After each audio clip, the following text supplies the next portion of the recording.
Hi friends, நான் Shobana Shantakumar. Welcome to Shobana's Kitchen Tamil. ஏற்கனவே நாங்கள் முட்டையை வச்சு நிறைய ரெசிபிஸ் பார்த்துருக்குறோம். அதோட லிங்க்கை டிஸ்கிரிப்ஷன் பாக்ஸில் கொடுத்துருக்குறேன். உங்களுக்கும் பிடிச்சிருந்தா நீங்களும் ட்ரை பண்ணி பாருங்கள். இன்றைக்கு நான் இன்னும் ஒரு வித்தியாசமான அதே நேரத்தில் எல்லோருக்குமே ரொம்பவும் பிடிச்ச மாதிரி ஒரு ரெசிபியை தான் உங்களோட ஷேர் பண்ண போகிறேன். அதாவது முட்டை கிரேவி எப்படி செய்கிறதுன்னு சொல்லித்தான் பார்க்க போகிறோம். இப்போ நீங்களும் வாங்க இந்த டேஸ்டியான முட்டை கிரேவியை எப்படி செய்யலாம்னு சொல்லி பார்ப்போம். இப்போ முதல்ல நாங்கள் இந்த கிரேவி செய்கிறதுக்கு தேவையான அளவு முட்டையை அவிச்சு எடுத்துக்கொள்ளுவோம்.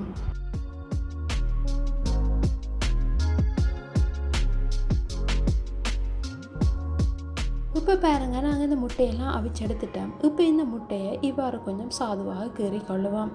ஏன்னு சொன்னால் நாங்கள் இந்த முட்டையை இந்த கிரேவியில் சேர்க்கும் போது அந்த கிரேவியில் இருக்கிற மசாலாவெல்லாம் இந்த முட்டையோடு சேர்ந்து இன்னும் நல்ல டேஸ்ட்டாக இருக்கும்.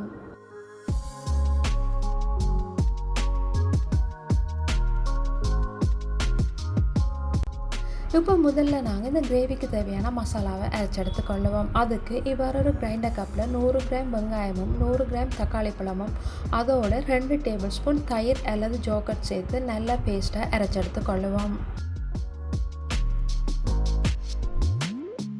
இப்போ பாருங்க, நாங்கள் இந்த மசாலாவை நல்லா மையாக அரைச்சி எடுத்துட்டோம். இப்போ நாங்கள் இந்த கிரேவியை எப்படி செய்யலாம்னு சொல்லி பார்ப்போம். அதுக்கு முதல்ல ஒரு பேனை அடுப்பில் வச்சு அதில் 1/2 டேபிள் ஸ்பூன் பட்டர் சேர்த்துக்கொள்ளுங்க. இந்த பட்டர் நல்லா உருகி வந்ததும் இதோட 1/2 டீஸ்பூன் தனி மிளகாத்தூளும் அதோட 1/4 டீஸ்பூன் மஞ்சள் தூளும் சேர்த்துக்கொள்ளுவோம்.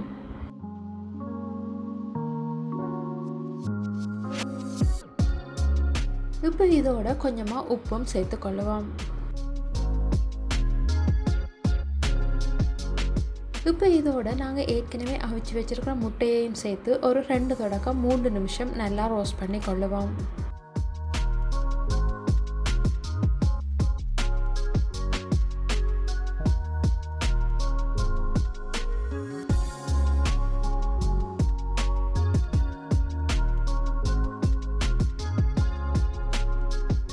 இப்போ பாருங்கள், இந்த முட்டையெல்லாம் இந்த மசாலாவோடு சேர்ந்து நல்லா ரோஸ்ட் ஆகி வந்திருக்குது. இப்போ இதை நாங்கள் இறக்கிட்டு அதே பேனில் திரும்பவும் 1 டேபிள் ஸ்பூன் பட்டர் சேர்த்துக்கொள்ளுவோம். இந்த பட்டர் நல்லா உருகி வந்ததும் அதோட 3 ஏலக்காயும் 3 கிராம்பும் 1 துண்டு கருவேப்பிலையும் சேர்த்து முதல்ல நல்லா வதக்கி கொள்ளுவோம்.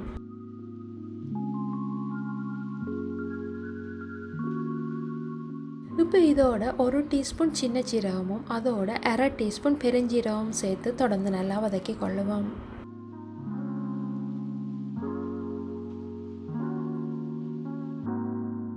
இப்போ இதோட உங்களோட டேஸ்ட்டுக்கு ஏற்ற மாதிரி வெங்காயத்தையும் சேர்த்து கொள்ளுங்க.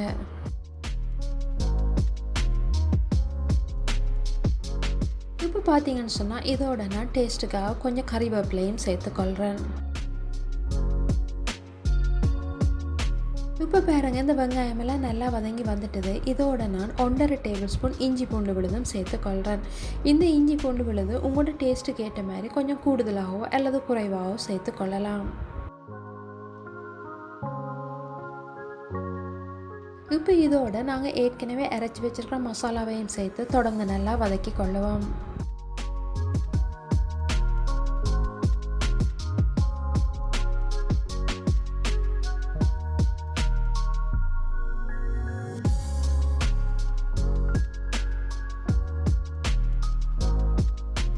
இப்போ இதோட கொஞ்சமாக தண்ணியும் சேர்த்துக்கொள்ளுவோம். இந்த தண்ணீர் அளவு உங்களுக்கு எந்த அளவு கிரேவி வேணுமோ அதுக்கேற்ற மாதிரி கூடுதலாகவோ அல்லது குறைவாகவோ சேர்த்துக்கொள்ளலாம்.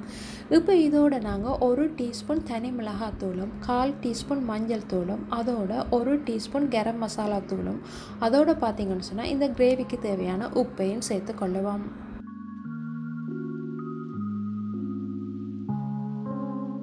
இப்போ பாருங்கள், எங்களோட கிரேவி கொஞ்சம் திக்காக இருக்கிறதால இதோட நான் இன்னும் கொஞ்சம் தண்ணி சேர்த்துருக்குறேன். உங்களுக்கு இந்த கிரேவி எந்த அளவு திக்னஸாக இருக்கணுமோ அதுக்கேற்ற மாதிரி நீங்கள் தண்ணியை சேர்த்துக்கொள்ளலாம். இப்போ நாங்கள் இந்த கிரேவியில் சேர்த்துருக்கிற மசாலா எல்லாம் அவிஞ்சு வரத்துக்காக இந்த கிரேவியை இப்படியே ஒரு 2 தொடக்கம் 3 நிமிஷம் மூடி விடுவோம்.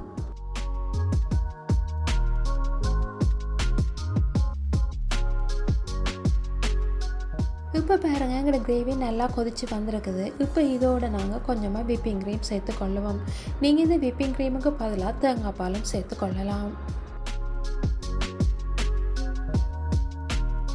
இப்போ இந்த கிரேவியோட நாங்கள் ஏற்கனவே ரோஸ்ட் பண்ணி வச்சுருக்கிற முட்டையையும் சேர்த்து நல்லா மிக்ஸ் பண்ணி கொள்ளுவோம். இப்போ இந்த கிரேவியில் இருக்கிற மசாலாவெல்லாம் இந்த முட்டையோடு சேர்கிறதுக்காக இந்த கிரேவியை நாங்கள் திரும்பவும் ஒரு 2 நிமிஷம் மூடி விடுவோம்.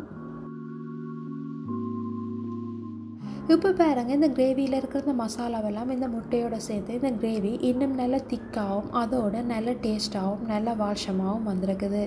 இப்போ நாங்கள் இந்த கிரேவியை இறக்குற டைமுக்கு வந்துட்டோம். அதுக்கு முதல் இதோட இன்னும் கொஞ்சம் டேஸ்ட்டுக்காக 1 டேபிள் ஸ்பூன் பட்டரும் அதோட 1/2 டீஸ்பூன் ஏலக்காய் தூளும் சேர்த்து கொள்ளுவோம்.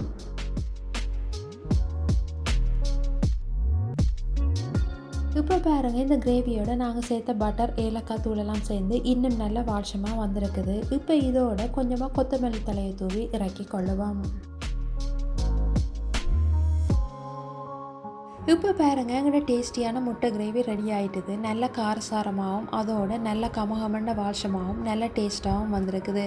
இந்த கிரேவியை நீங்கள் நல்லா சுட சுட சாதத்தோடு சாப்பிட்டு பாருங்கள், ரொம்பவும் அருமையாக இருக்கும். அதோடு பார்த்தீங்கன்னு சொன்னால் ஃப்ரைட் ரைஸ், புலாவ், பிரியாணி, ஏன் ரொட்டி, சப்பாத்தி, நானுக்கு கூட இப்படி ஒரு சைட் டிஷ்ஷை செய்தீங்கன்னு சொன்னால் யாருமே பிடிக்காதான்னு சொல்ல மாட்டாங்க.